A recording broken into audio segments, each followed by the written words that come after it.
বন্ধুরা, আজকে আমি কচু ভাপা করেছি। কচু বাটা খাই, তরকারি খাই, ভাপা এরকম আমি আগেও করেছি, খুব টেস্টি, ভালো হয়। আপনাদের দেখানোর জন্য আজকে করছি।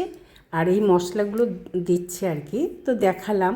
এখানে দু রকমের সর্ষে আছে, আর কুমড়োর দানা আছে, পোস্ত আছে।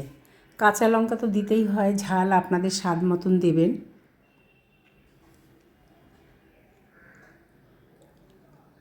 হলুদ, ঝাল, মিষ্টি আপনাদের স্বাদ মতন দেবেন। তেল, আমি এইটুকু তেল দিয়েছি, অল্প তেলে এটা হয়ে যায়।